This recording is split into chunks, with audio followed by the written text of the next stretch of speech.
Hi everybody, Al Bernstein here for the Boxing Channel with one of our regular features, one in which I get a chance to vent a little bit. As you all know, I'm not by nature a complainer or a negative kind of announcer, but every once in a while you just have to vent, and that's why we do this feature, which is called Things I Can Live Without. Well, the first thing that I can live without is the assertions by so many people on the internet, Twitter, elsewhere, that Floyd Mayweather ran in his fight against Robert Guerrero last week.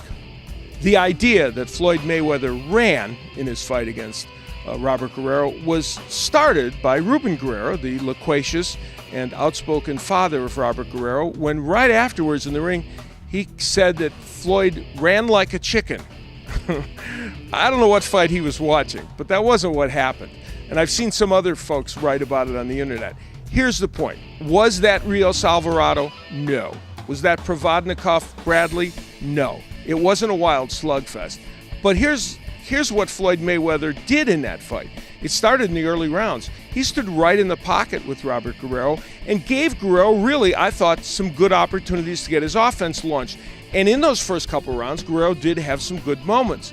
Then as the fight wore on, he remained in a position many times throughout the rounds, Mayweather did, where Guerrero could get to him. He stood in the pocket with him, even backed himself against the ropes on occasion, and almost kind of stayed there to see what Guerrero would do. He didn't languish against the ropes. He did wheel away sometimes when Guerrero attacked.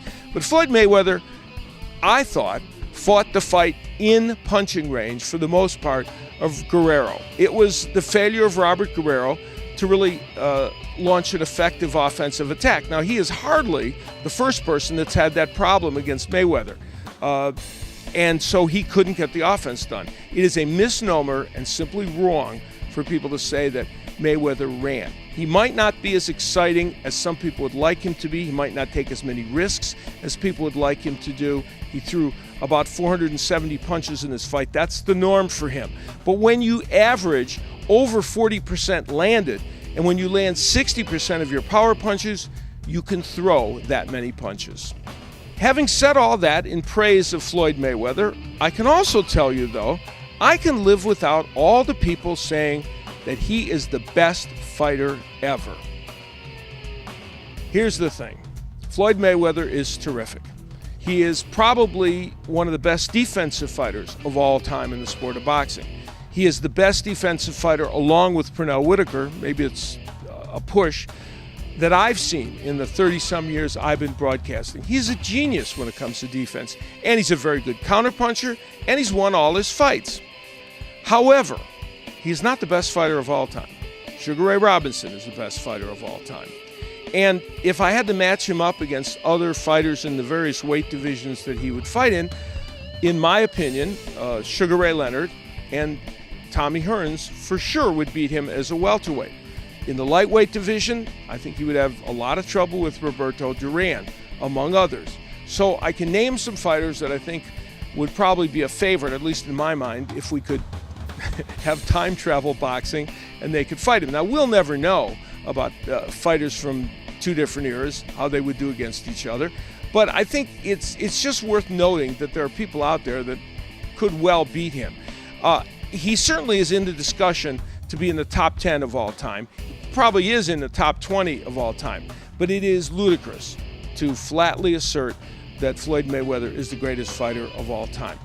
He has dominated the competition he's had in his era of boxing and has been spectacular in doing it. And he's fought some very good fighters. He has not fought the level of competition that the Hearns and the Leonards and the Durans had to fight during their time as a fighter. And finally, I can live without Manny Pacquiao, Juan Manuel Marquez, number 5. Well, there won't be a number 5 for these fighters, at least not right now, and I'm glad because I could live without it. Not because their fights weren't exciting, they were, but simply because it's time to move on. And I can also live without them because both of those men, Manny Pacquiao and Juan Manuel Marquez, have signed up for what will be very exciting fights. I think that Pacquiao and Brandon Rios could be a war. I know some think that the skill set of Pacquiao will be too much for Rios, and that may well be true, but during the course of that fight, I guarantee you there will be long patches of terrific action, and I think Rios is certainly a threat to Manny Pacquiao at some point in that fight. As for Juan Manuel Marquez, he's taking on Tim Bradley, who is undefeated, though yes, I know many people believe he lost to Pacquiao. And yes, he comes in off a very difficult fight with Ruslan Provodnikov, but Tim Bradley's a very good fighter. And I love the idea of these two men getting in the ring with each other to see which one's skill set will prevail. And I think it's going to be a very, very interesting fight. So I'm happy to see both Marquez and Pacquiao move on to other opponents. They both have several fights, I think, left in them in their career. Not too much more than that, but we'll see how they function now against these other 147-pounders. So those are the things that I can live without, and we'd like you to let us know the things you can live without by tweeting us or sending us an email.